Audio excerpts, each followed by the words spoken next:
Hey, this is Dave Baszucki, CEO, founder of Roblox, and I'm here with Ernie Cline. Hey, Ernie. Hey, Dave. Good to see you, man. Yeah, it's been a couple years. Last time we were together, we were hanging at South by Southwest talking about your first book, Ready Player One. But today it's Ready Player Two, and we're celebrating the publication in the US and the UK. I think it's safe to say this is probably the most highly anticipated fiction book of 2020. It's clearly on track to be a massive hit. I've read it. I'm blown away. It's worth it. It's worth the wait. I'm excited for people to finally get to read it. With Ready Player 2, we're going to see a lot of great stuff. There's another quest. There's some technical advancements that Halliday left for Wade that could change a lot of things. We've got a lot of action. I think, it's not just the future of the Oasis, it's even a bigger future at stake. Because you're a visionary and you're thinking about VR all the time, I think there may be even hints and advancements there. So there's a lot in this thing coming. It's lots happened since I wrote the first book. I sold it back in 2010, so it's been 10 years, and the whole landscape of VR has changed since then. So there was a lot to take into consideration when I was writing Ready Player Two. The event we did on Roblox in 2018 had 13 million people participate.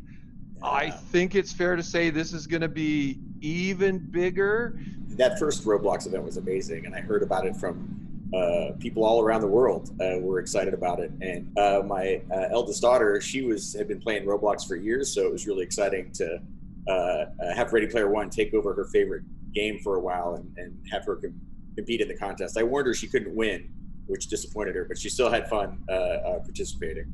Yeah, I think when we talked at South by Southwest, you hinted a little about your daughter. I'm flattered to hear she's hanging on Roblox in the midst of all that's going on right now. So thank you for sharing that with us. It's been a huge boon for, I think, kids everywhere, just because it's like the Oasis. It's the closest thing to the Oasis that kids have right now. And just being able to jump in to Roblox whenever they get bored and be with their friends and spend time together in a virtual space has been really therapeutic. So you guys are doing good work.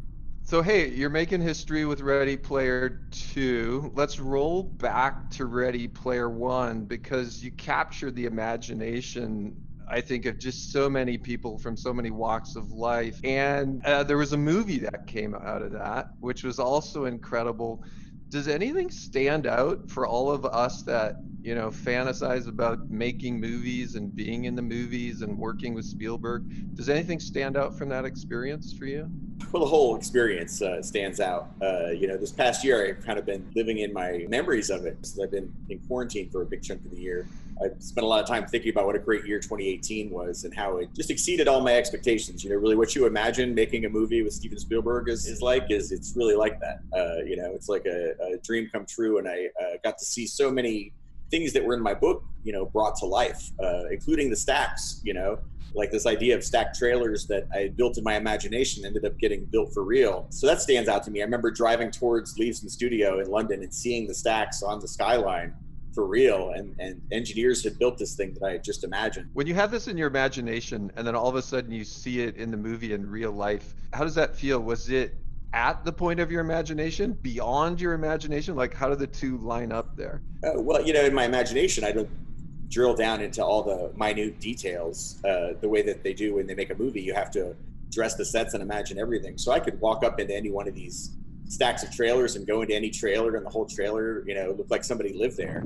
And people were living there. For the few days that we were shooting in the stacks, it was filled with extras who were all, dressed like it was 2045. It was just incredible. It was really a surreal experience. It felt like a dream kind of the whole time I was there. So even looking back on it now, I have to remind myself that all really happened.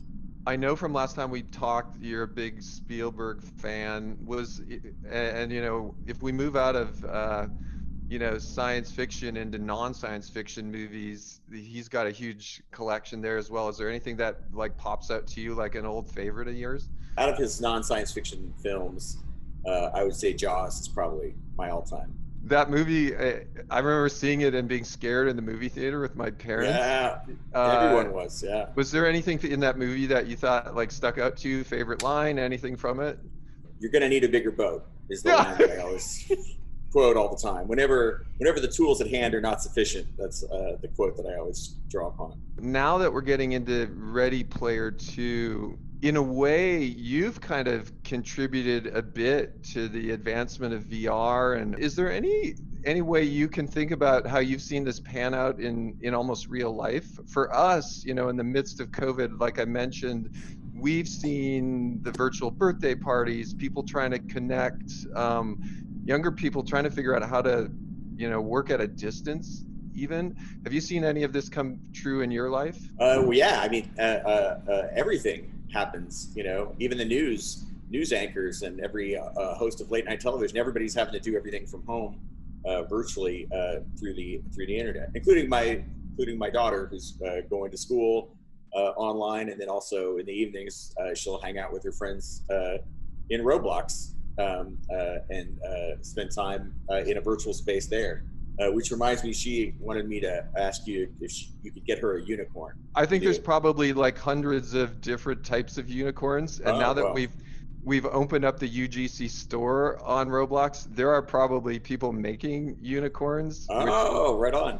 so absolutely, like, All right. high five to that. A lot of people now are talking about the metaverse, and we've also seen people starting to chat not just about how we work or how we learn, but how we consume entertainment, how we work together. Ultimately, I think the vision of Ready Player One and Ready Player Two, and thinking about this vision of the metaverse, is all these things we do in real life, we can start to imagine, doing in the metaverse.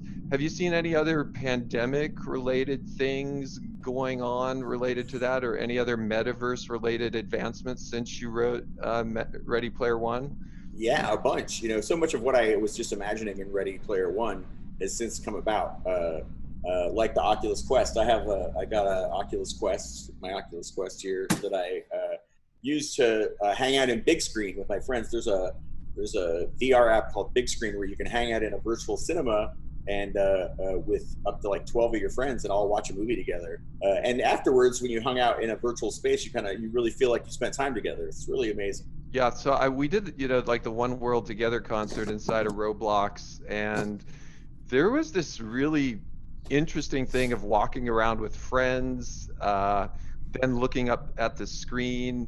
I found myself going from the in 3D screen to full screen mode back and forth, and I really like looking over to my friend next to me and like watching it together. I caught a little of that energy, which I think is what we're all hopeful that the metaverse can kind of bring. So I'm looking behind you at your vehicles. I actually have two DeLoreans hidden back here. But, so this is my garage where I come for inspiration. When I was just out of high school, I had a 1969 Pontiac Firebird, 400 cubic Oh, inch V8, 4 speed. I know DeLorean is like super favorite for you.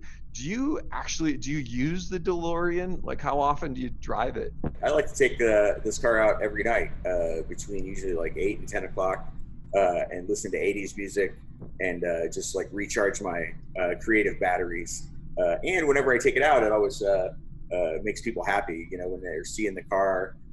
Usually somebody's seeing the DeLorean for the first time and they've never seen a time machine in person. So it's like a traveling happiness mobile. One thing I'm curious about, those DeLoreans, are they stock, or have you had to like modify the engine or anything to keep them going? Yeah, they're all like 35 years old. They made all the DeLoreans between 81 and 82, so they're all about 40, almost 40 years old now, and they do require a lot of work to keep them running. And then plus adding they obviously don't come with all the flux capacitor and wormhole emitter and all the Back to the Future gear. That's all has to be kind of scavenged and cobbled together. So I've been making it more screen accurate over the years. There's always more tweaks I can do to make it cooler. So it's like a hobby, having a car like an old car like this antique is it's a fun hobby to have. And I think in a sense, I think those are stainless, aren't they? Like, Oh isn't yeah, the they never rust. Yeah, isn't that they like the never. Cybertruck 40 years early or I know. something? Yeah, yeah. It's the Cybertruck definitely looks like it took some inspiration from the DeLorean. For a car that came out 40 years ago, it's still the most Yeah. futuristic looking car there is. It looks like a spaceship. Hey, so I know with Ready Player One and now with the release of Ready Player Two, your life's probably gone through a lot of change. Mine has too. You know, there was this time before in the early days of Roblox, it was Eric and me, like two of us just working on this thing. And then Matt and John joined us.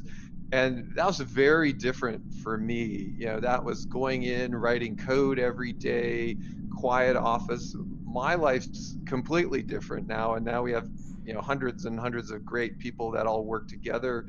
How about you? Like, has your life changed?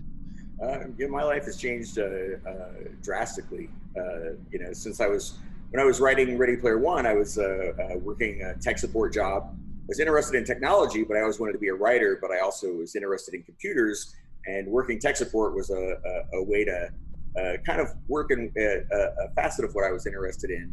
But it was a grueling job where I was on the phone, for 10 hours a day and helping people with their computers. And it wasn't a job that I enjoyed, but because I worked that job, a lot of elements of what I was learning about technology and helping people use computers, and also the job of being a tech support rep, that all worked its way into my novel, into Ready Player One. The way the main character works tech support in the Oasis for a while, and so that was something from my life that ended up informing the story. So even though I didn't enjoy that job at the time, and wished I was working somewhere else, now I'm grateful that I had that job and that experience, because it worked its way into my story. It's like when I was a kid, we lived in a trailer park for a while, which was not fun. And my room was actually the tiny laundry room of the trailer, and it was just for a little while. But that was something that I put into Ready Player One. Wade Yeah. sleeping in the laundry room of his trailer, and Yep. the stacks and all of that came from this experience in my real life, and I saw it depicted in a Steven Spielberg movie. So that's something I always like to tell aspiring writers about is, sometimes you're doing a job in your life or you're living somewhere that you're not happy with, but later on that could, help inspire you to write the story that could change your life. So you should kind of embrace those experiences, whatever is going on in your life, and try to put that into your work. And I think there's a lot of optimism, in your books as well around the power of imagination. And in effect, the metaverse is built on imagination. So I always take that as a very Yeah. optimistic thing for all of us that are trying to create, whether it's music or 3D or imagery. Yeah. Hey, and then riffing on Ready Player Two. So the number seven's kind of relevant, and of course we're not in spoiler zone here. But hey, is this random? Is there some significance to this? Like the number three in Ready Player One. Three is a magic number. Number seven is a number that comes up a lot in pop culture and in video games. And kind of collecting seven pieces of something is something that would come up in Dungeons and Dragons modules, and also in like Sonic the Hedgehog had seven Chaos Emeralds that were red, yellow, blue, cyan, white, purple, and green. And once you collected all of them, that's what you had to do to, I think, defeat Dr. Eggman and win the challenge. But there are a lot of quests that involve the number seven, and some songs that involve the number seven.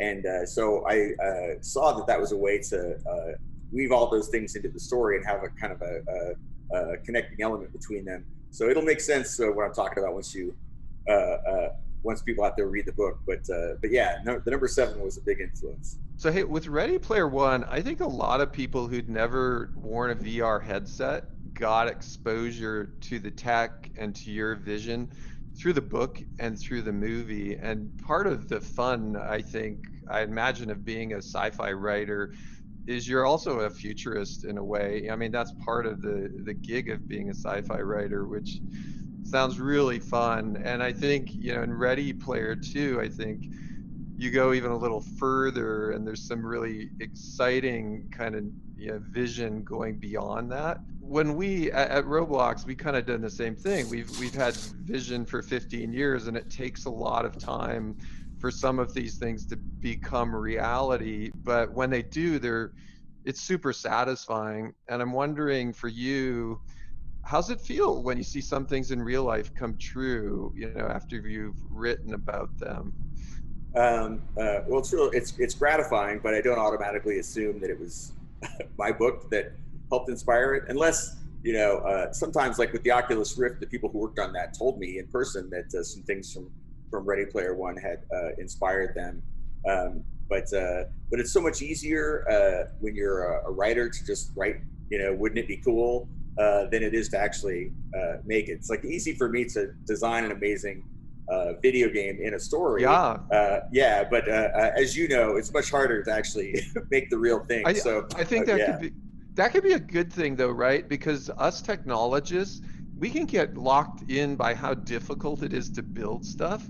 Where writers and futurists, you have the freedom of the written word, right? There's no limit to what you right, can imagine. And then the technologists more have to like figure out, can we really build it? right. And they're the only ones that can really build it. If it was just left up to the writers, all this stuff would remain fantasy. But that's something that I remember hearing about Star Trek, the old Star Trek series. They had those doors that would open automatically.